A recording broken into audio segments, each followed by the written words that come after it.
Jean Beliveau, an amazing, amazing man. On the ice, off the ice, everything that you hear about him is nothing but great news, great stories. Yes. And you just saw a few of them involving hockey players, people who are still in the game in the National Hockey League. Yeah. And on top of that, that sweet old lady that he gave a jersey to. You talk about the love he has for the people. Exactly. He was a perfect example of that. Exactly. Sad Well, to see let's him go. continue on with hockey now. Plenty on the line as the Cats hosted the Sherwood Park Crusaders. Yeah, and both these teams tied for second place in the North Division, Anna. So just to steal your words, plenty on the line. Cats have lost 5 of their last 6, and things did not go well. Just 20 seconds in, the Crews strike first. Taylor Maltby on the doorstep will bang home the puck. That's the 6th straight game the Cats have allowed the opposition to score first. Now with it 2-0 Crusaders midway through the frame.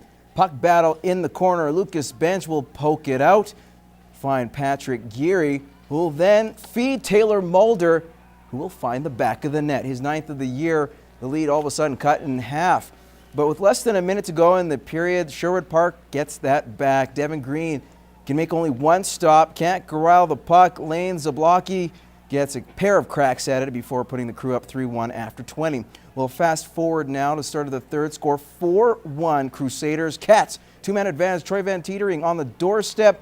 Zach Clausen, a huge stick save.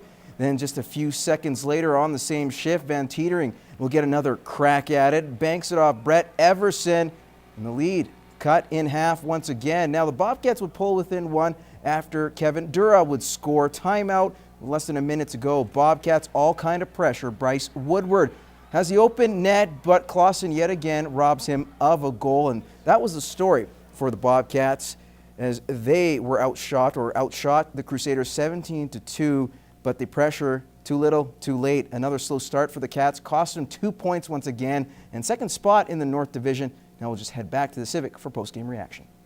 You got to be ready to play the game when they drop the puck in the first period. In the last little while, for whatever reasons, mentally, we just haven't been ready to play the game when they drop the puck. And we figure out when we get down a goal or two that we can compete with guys. Well, there's a lot of teams in this league, most teams, that if you give that opportunity to get up on you a couple of goals or 3 goals in this situation, you're never going to recover no matter how well you play for 20 minutes. It's a 60-minute game, and it's 60 minutes for a reason. We got to come up with better starts. That's just it. That's just plain and simple. Like we're a very good third period team. We just got to translate that to the first and second all nights we come out on the ice.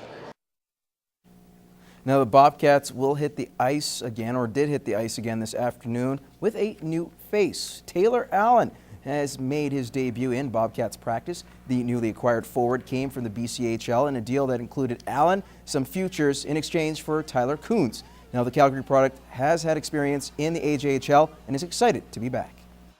It's pretty nice. I mean, I'll be able to play in front of family and friends, so I know a lot of guys in the league too, so I'm pretty familiar with most of the teams. I got buddies on pretty much every one of the teams, so I mean it's pretty fun competition, but I mean it's nice to be back. Taylor was always a big, strong, scrappy kind of midget player, and he wore the C for the Calgary Royals for a couple of years. And you know, the leadership that he had both on and off the ice was very, very observed, and he also had a lot of interest. And I was scouting back then and doing some work for Lloyd on the side, and he's a guy that was a project of mine that I really wanted to try and get.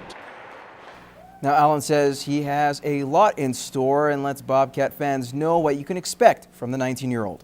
Known for my work ethic and being able to hit guys hard in the corner or whatever, separate guys from the puck and create space for my line mates. That's one of the things mostly that Lloyd should know about me.